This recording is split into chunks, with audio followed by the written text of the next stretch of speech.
A devastating scene unfolded in Hanoi, 1965. The deafening roar of B-52 engines reverberated through the city, heralding the coming destruction. Residents, who until moments ago had been living in relative normalcy, began to scramble for their makeshift shelters, their hearts pounding with a mix of despair and dread. The sudden thunder of bombs tore through the hot, dense air as daylight was swallowed by a cloud of smoke and fire. For many, life as they knew it was about to be completely obliterated. On the ground, children and adults alike stared at the sky, where the silhouettes of American aircraft stood out against the sun. Once steel meets soil, there's no going back. The phrase echoed in the minds of those living under the shadow of the bombardment, a prelude to the horrors they were about to face. The B-52 Stratofortress wasn't just a war machine, it was the symbol of American air supremacy, a titan of the skies. With a payload of 30 tons of bombs, this bomber could deliver its lethal cargo with a range that covered nearly all of Vietnam. Immense explosive loads rained from the sky like a deadly shower of metal fragments, turning the lush green jungle into a chaotic landscape of smoke and rubble. A North Vietnamese soldier, caught in the panic and destruction around him, described the experience in stark terms. The ground shook, the sky was on fire, there was nowhere to hide. What he saw was not just the result of a military conflict, it was a devastation that consumed his home, his future, and his freedom. The intensity of Operation Rolling Thunder, which began that same year, established a U.S. military directive that aimed not only to strike combat forces, but also the very infrastructure that sustained life on the ground. And it was this strategy of bombing cities and villages that divided public opinion back home with every new image from the front lines. The city pulsed with life, but also with fear, as its cornered population tried in vain to escape the B-52's fury. The bombing became a macabre symphony of death and despair. But what psychological effect would these actions have on the resolve of those fighting back? The bet was that air power could bring the NVA, North Vietnamese Army, to its knees. Yet, ironically, even in the midst of terror, resistance was being forged. The question hung in the air. Would the B-52 be the key to American control, or a new curse that would only fan the flames of resistance? The innocent lives of civilians became mere collateral damage in a deadly chess match where fates were decided in a distant command center. And so, as the smoke of destruction hung over Hanoi, many watched, helpless and passive. An NVA soldier clutched his head, his gaze fixed on the sky as the truth revealed itself in a cloud of despair. The fight for freedom, now more intense than ever, began to take shape against the backdrop of a war where technology was seen as the key to victory. But what the NVA commanders didn't expect was the strength their people could find in unity. Someone had once said, "Once steel meets soil, there's no going back." And that statement revealed both a hope and a nightmare in equal measure. The first explosions announced the start of a new chapter, where each blast carried with it the promise of redemption or ruin.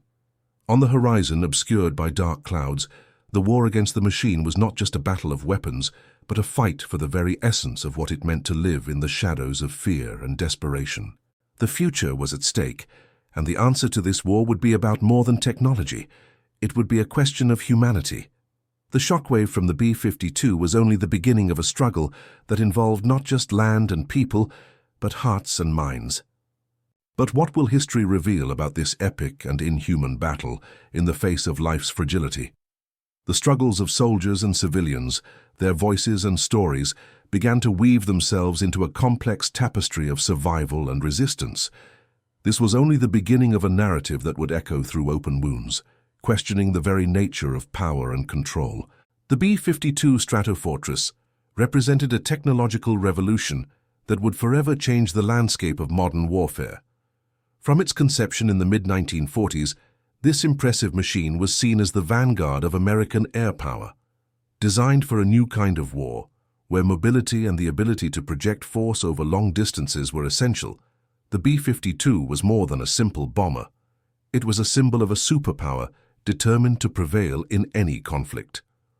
With an operational altitude of up to 50,000 feet, the B-52 could fly above most of Vietnam's anti-aircraft defenses, making it virtually invulnerable to direct attack by the NVA. Its impressive 30-ton payload capacity allowed each mission to carry a variety of armaments, from conventional bombs to fragmentation explosives and new guided weapons. The missions were orchestrated with surgical precision, with the idea that a single bombing run could destabilize an entire enemy resistance structure. The choice of the B-52 as the Air Force's primary weapon during the conflict reflected a military mindset that underestimated the adaptability and resilience of the Vietnamese forces. As the first flights were conducted, many brilliant engineers and pilots were anticipating a swift victory. The first impressions from both the pilots and the NVA commanders revealed a stark difference in combat philosophy. One NVA commander, observing the airstrikes, said with skepticism, "They think technology can win hearts, but we are fighting for our land." During Operation Rolling Thunder, the B-52 was prominent, unleashing its destructive power on vital areas and strategic points. However, the first missions were not as clearly victorious as predicted. Despite the thunderous noise and visual spectacle it brought, the real impact on NVA forces and civilian morale was complex. Quotes from pilots who participated in the raids indicated a sense of apprehension. To see the city below and carry the weight of that destruction, it was terrifying, confessed one veteran. They became increasingly aware that their actions were not just bombs going from point A to point B, but acts with far-reaching consequences.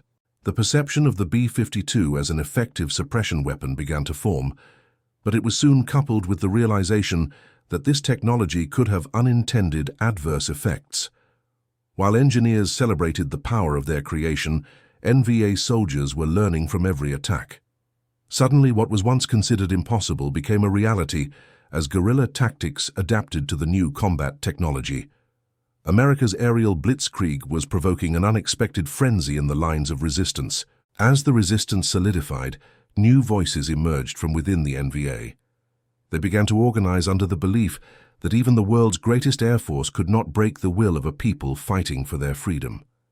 Attempts to neutralize the overwhelming airstrikes with asymmetrical tactics began to flourish. Underground shelters and swift movements became the norm, reflecting the need to survive an enemy that seemed invincible. These new developments raised serious questions about the future of the war. Could technology defeat perseverance? The longer the war dragged on, the more visible the truth became. Money and technology alone were not enough to win a conflict.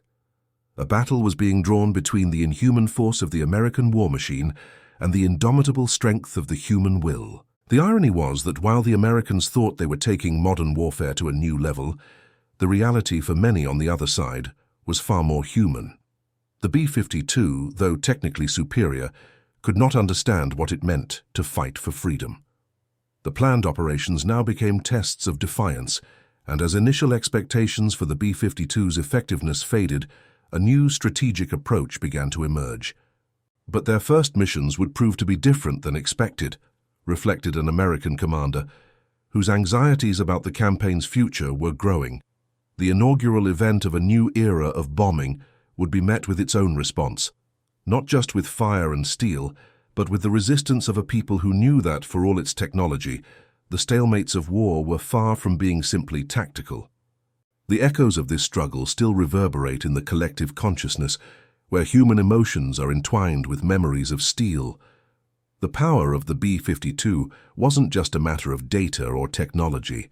It was a psychological game that was redefining what war meant. And so with each descent of a bomber into the darkness, the fight for freedom intensified, raising questions about what was truly at stake. These first emblematic raids revealed not just the strategy of a military machine, but the fundamental struggle for the soul of a nation. The true power of the B-52 began to show itself unequivocally in the first large-scale operations. With Operation Rolling Thunder underway, American commanders couldn't contain their anticipation for the effectiveness of this imposing machine. In a dramatic setting, the technical details of the B-52 became crucial. Every one of them was designed to give it an impressive destructive potential. With a top speed of 650 mph and a range of over 10,000 miles, the B-52 was not only capable of striking distant targets, but also of returning to the safety of its base without needing to refuel, a highly valuable attribute. After the initial deployment, The military command used the B-52 in a series of bombing runs through carefully planned missions with direct impacts on strategic points. The operation consisted of bombing urban and rural areas with unprecedented intensity. It was as if a new kind of art of war was being drawn, where life and combat intertwined in acts of desperation and dignity. The fragmentation bombs, which could spread destruction over a vast area of up to a square mile, amplified the terror the aircraft imposed on the ground. As the first missions unfolded, hopes for a quick victory began to clash with the reality on the battlefield. The NVA forces, in response, adapted quickly to American tactics, establishing new patterns of resistance. Some metropolitan areas, reeling from the explosions, were identified as essential locations for the resistance. During the raids, North Vietnamese soldiers, instead of succumbing to panic, used their leadership and knowledge of the terrain to mobilize. The psychological effect of the B-52's actions was far from the success the planners had hoped for. One B-52 pilot, who had completed several missions, recalled, "Looking down and seeing the city burn, I wondered if we were really the heroes in that story." Scenes of desolation and ruin became evident to those involved. The narrative about the B-52's capability, which initially seemed unbeatable, began to transform into a questioning of the moral impacts of the war and the responsibility of those who commanded these attacks. The act of bombing now reflected an ethical dilemma. How far was a soldier willing to go for higher interests that were not part of his own fight? Refueling needs presented another challenge. These enormous bombers could be easy targets for missiles and enemy fire, which increased the tension on every mission. The enemy's adaptation was proving to be more potent than initially imagined. The combat experiences and the resilience of the NVA in counterattack missions caused a shift in the expectations of who controlled the situation on the ground. Reality presented itself as a battlefield full of illusions and challenges in a conflict that seemed eternal. An NVA soldier with a determined expression stated, "Every time a bomb fell, the anger we felt united us." These words resonated among those fighting against an enemy that seemed to have superior reach and technology. The burning determination and essential resilience of the people facing this war machine transformed the narrative of the battle. Amidst the destruction and despair, the fight for freedom reinvigorated the spirit of a people who were far from defeated. Thus, the first operations with the B-52 not only revealed the brute force of this war machine, but also the tenacious adaptability and resistance of a people who refused to bow to an imposed fate. The explosions that spread across Vietnam brought to light more than just American air power. They laid bare the complexity of a war where military triumph confronted the unbreakable force of human will. The growing tensions between American troops and the obstinate struggle of the NVA formed the basis of a conflict that was becoming increasingly tense and uncertain. The irony of the B-52 lay in its attempts to control through force, and the recognition that its missions, while devastating, also ended up creating a new narrative. Behind the smoke and the chaos, there was a story of adaptation and resistance, reflecting the essence of the human struggle. "But the NVA's resilience would prove to be as great as our air power," echoed the growing understanding among military analysts, as the very meaning of what it meant to win or lose began to be redefined in the wake of the explosions and their consequences.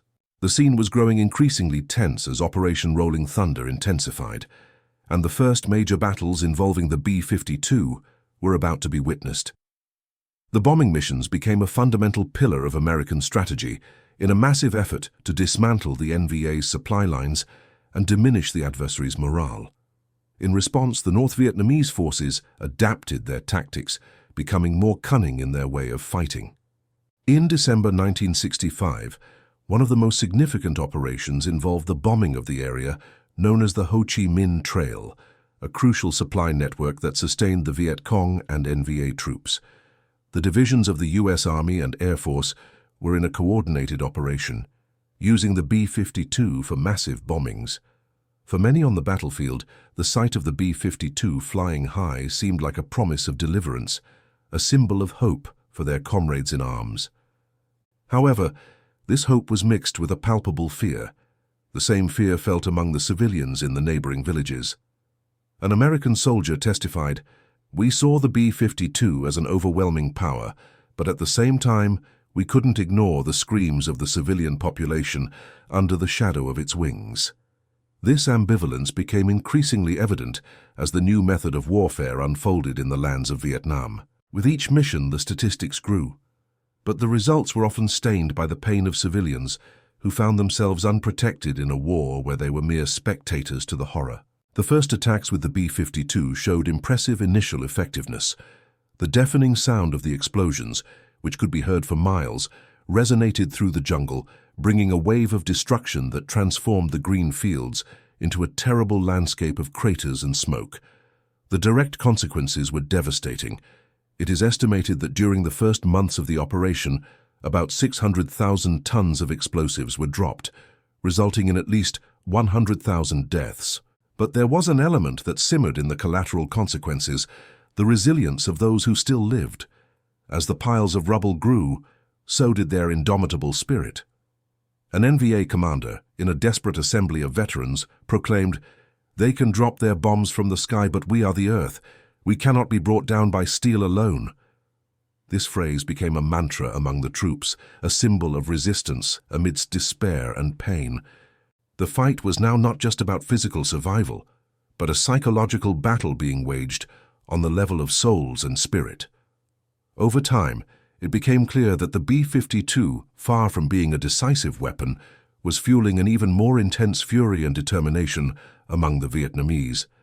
Tunnels, makeshift shelters, and networks of movement became increasingly common, and thus the NVA's engineering of adaptability emerged in response to the relentless air power. On the battlefronts, when the B-52s carried out their missions, Viet Cong and NVA soldiers moved stealthily, staying in the shadow of the destruction, ready to counterattack when the dust settled. But it wasn't just the enemy that was adapting. As the operations progressed, the American pilots themselves began to face the moral weight of their actions. Each mission meant a dilemma.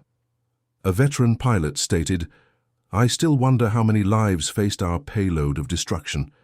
Fighting shouldn't come at such a high cost." As the echo of the past mixed with the present, the line between heroes and villains became blurred, while each mission briefing turned into a new battle within themselves. In one tragically emblematic event, during a new mission to bomb enemy positions, instead of the expected destruction, the attacks resulted in a massive collateral disaster. Village after village was devastated, and among the rubble, innocent life was lost. On the night in question, F-4 Phantom fighter jets were on alert, ready for air support. However, the clouds of dust and smoke obscured their vision, and in a communication error, American units dropped their payload on a fleeing civilian population. The result was devastating, and the images of the survivors, with expressions of pain and despair, echoed in the memories of those who were there. The consequences of the battle began to reverberate throughout Vietnam. The feelings of guilt, devastation, and helplessness became an increasingly heavy burden on American shoulders, while the NVA forces gained strength and unity from the chaos. A fight that had already begun to be defined in terms of air power was now transforming into a conflict that resonated in the heart of the struggle for freedom and dignity. And so what began as an act of oppression was becoming the core of the resistance, shaping the history of a people who united in their battle for survival and identity. This struggle was just beginning, between the devastation of the B-52 and the indomitable persistence of a people. As the echoes of the explosions faded, another wave of escalating hostilities was on the horizon. From 1966 onwards, the landscape of the Vietnam War became more brutal and relentless. Propaganda had taught the Vietnamese people to see the B-52 not as a savior, but as a monster capable of destruction. The bomber had become a symbol of oppression, its roar resonating like a warning siren. The NVA soldiers, once inexperienced, were now determined and organized, moving under the flame of a burning resistance. In January 1968, the NVA's plans converged on a large-scale attack, a bold move that would change the course of the conflict. It was the Tet Offensive, a synchronized attack on multiple fronts with a focus on the city of Hue, among others. NVA planners saw an opportunity to create a devastating impact on American morale and force a turning point. The B-52, used as a symbol of air power, had become a trap for the American army itself, which was preparing for a new battle. During the Tet Offensive, the B-52 was called upon to bomb pockets of resistance, seeking to stem the imminent wave of counterattacks. An American military planner indicated that victory was assured if enemy troops were hit in their own safe havens. However, the question was, how safe was this safe attack really? The mistakes of the past weighed on the shoulders of many airmen, creating a bond of moral responsibility that made each mission a dilemma. The Vietnamese cities, however, were undergoing a metamorphosis amidst the chaos. The NVA troops decided to use the B-52 to their advantage. Instead of taking refuge in open terrain, they began a strategic advance into urban areas. The intense aerial bombardment, far from decimating them, raised barricades and the fighting spirit among their compatriots. The ruins became a welcome darkness for the fighters, who now used the wreckage as part of their combat strategy. An NVA soldier said, "While they tried to destroy us, each new bomb was one more reason for us to unite and fight." The battle for Hue became a symbol of the struggle for freedom. The streets, where the B-52 had passed, were in flames, but the resistance grew. Vietnamese soldiers moved through alleyways fighting a bloody battle, but also with an unwavering focus. The B-52 dropped its weight in tons of explosives in the inexhaustible hope of stopping those who rose up. But the effects were the opposite. After intense and desperate days of resistance, their American enemies were now realizing the renewed strength of the NVA. The statistics of death and destruction grew at an alarming rate, while the civilian population, which had been reduced to mere numbers, rose from its ashes, facing neglect with the life force of its culture. What was supposed to be an aerial triumph now looked like the landscape of a future setback. Nearly 60,000 American soldiers found themselves in a state of vulnerability, and the promises of a quick victory became clouded. In one of the most notorious bombing missions, a B-52 climbs into the sky while chaos unfolds below. The pilots knew the mission was critical, but the uncertainty of its effect became palpable. It was a race against time. The more the Allied forces fought, the more their miscalculations became evident. The pressure mounted with each day, packed with news from the front. Fear and uncertainty colored the interactions between pilots and their command. A veteran who had already lost friends to the now grief-stricken combat tactic thought to himself, "We are being used as tools, weapons in a war without end." And when the B-52s began to be used in riskier missions, the inequality became evident. Although the technology had been praised, the fragility of what was being destroyed along its path weighed as heavily as its roaring jet engines. The consequences of the Tet Offensive sparked a wave of debate and reflection in America. The images of the survivors, armed with determination and a growing ferocity, echoed in the minds of many. The B-52 could not redeem the actions that led to the destruction. Instead, it had become a symbol of an era where the questions were more complex than the answers. And so the struggle of a people transformed into something deeper than a mere military battle. Lives became stories, and the sacrifice was not in vain. "While they think they can make us tremble, we will raise our voices louder," resonated the fierce determination among those who rose up against oppression.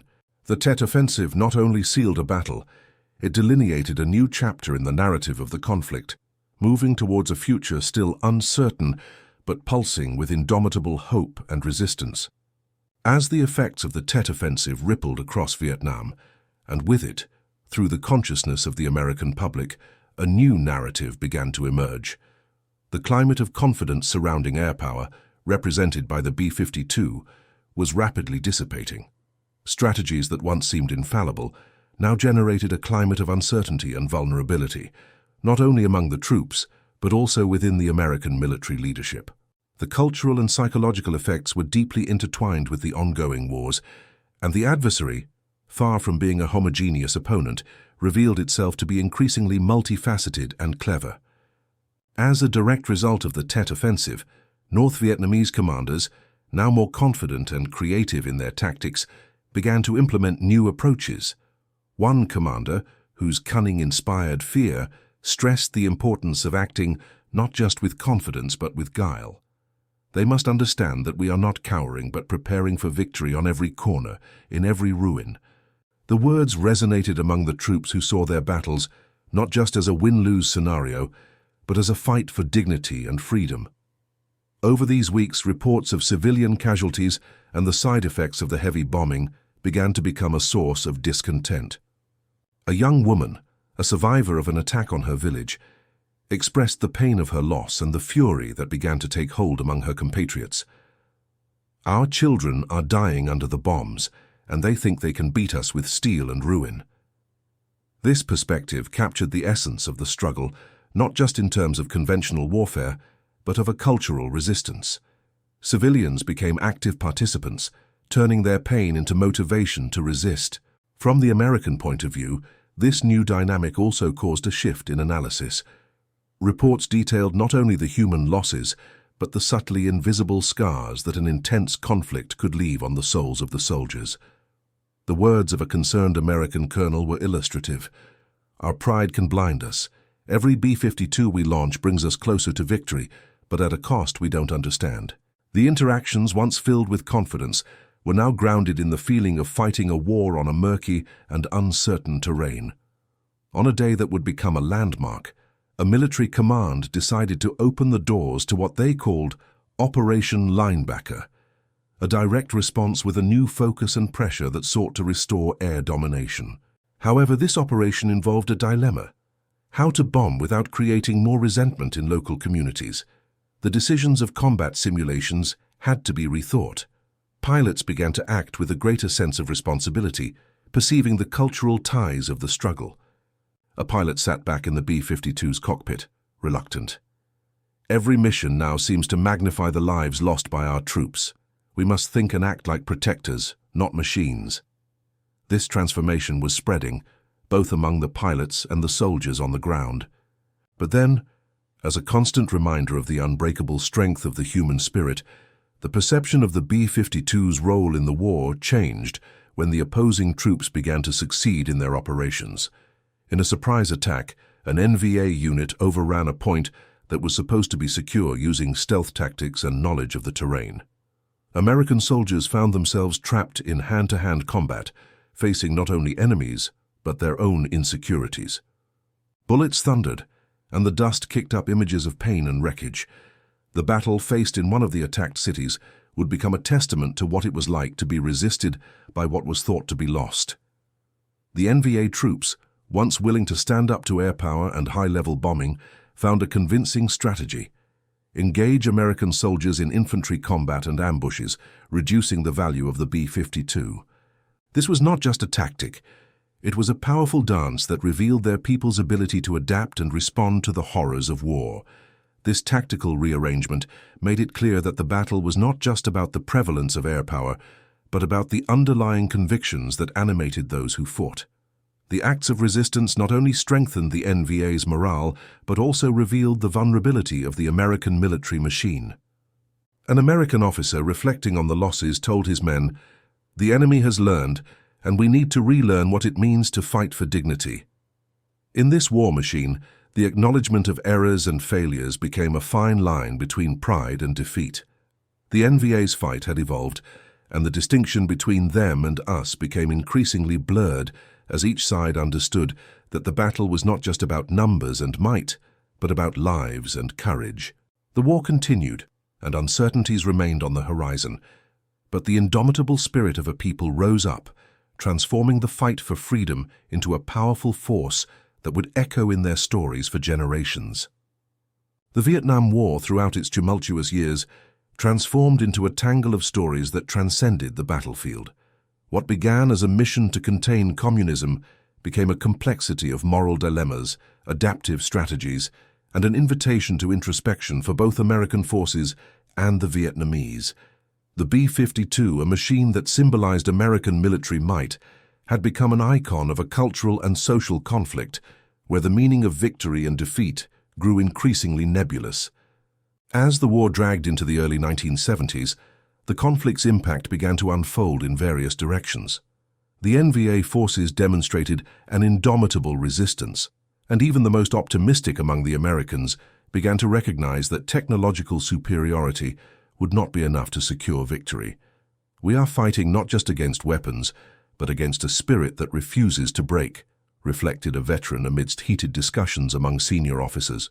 This struggle for human dignity and cultural identity began to shape the national narrative, both in Vietnam and in the United States. The Tet Offensive, seen as a strategic blunder by the American military leadership, revealed the fragility of U.S. control and caused domestic opposition to the conflict to increase. The image of falling bombs and civilian victims became central to the debate about the war. In American homes, protests arose like cries of pain and indignation, and the question that echoed in the minds of those involved in the movement was, is it worth paying this price? It was a questioning that came in waves, and voices rose in unison, uniting activists and ordinary citizens. On the other hand, the resilience of the Vietnamese strengthened. The following months brought ever greater challenges for the occupiers, and the echo of the B-52 airstrikes maintained a weight on everyone's conscience. Agriculture, the economy, and the way of life were in ruins, but the flame of desire for freedom continued to burn intensely. Mong, a Vietnamese woman who had lost her family to the bombings, became an emblematic figure for many. "As long as there is a day when our children can run free, I will fight with my last breath," she would say. With that, the narrative of the war also became a matter of identity and resilience. As the conflict dragged on, the use of new combat techniques, such as guerrilla warfare, became increasingly evident. The Vietnamese guerrillas learned to exploit the weaknesses of military technology. A guerrilla commander expressed his conviction in a clandestine meeting, stating, "If they can't catch us in the field, they won't win. Our fight is not just against them, but against the fear they wish to impose on us." This philosophy resonated in the soul of the people, as covert tactics and ambushes built the reputation of an increasingly cunning and determined army. As the B-52 air campaigns continued, tensions mounted, and the pain of war became unbearable for both the Vietnamese and the American soldiers. Even amidst unparalleled power, the understanding began to emerge. The war was not just a matter of technology, but of understanding the other. An American captain felt this in his own veins upon seeing the city of Bin Hoa in ruins. There, in the midst of the destruction, I saw citizens fighting for their land, for their traditions, he told a friend. It was there that I realized we were not just enemies, but people with families and hopes. The mutual shaping of history between the adversaries began to resonate in the very definition of liberation. As the B-52 dropped its bombs, in both victory and defeat, the cost continued to be assessed. American veterans returned home not just with medals, but with deep emotional scars, questioning the morality of what they had experienced and participated in. The pain of war infiltrated their memories, turning their stories into a dark echo of human fragility. The marks of the Vietnam War became permanent. Many of the lessons learned are still considered today, in light of the interventions that still plague the world. The complexity of war escaped simple formulas or categories. What was supposed to be a conflict of technological might became a parade of struggle for dignity that reverberated through the following generations. As the war finally came to an end on April 30th, 1975, and to the sound of sirens and explosions, Saigon fell, and a new chapter began. But the struggle would resonate in the hearts of people searching for their identity. The history of Vietnam did not stop at that moment. It transformed, reflecting the fight for freedom from a new perspective. The legacy of the war endured, and in every pain and resilience, the stories of a people continued to be woven, reminding the world that episodes of destruction can also illuminate the paths of hope and collective strength. Beyond the B-52, the voices of a warrior people intertwined in a tapestry of struggle and dignity.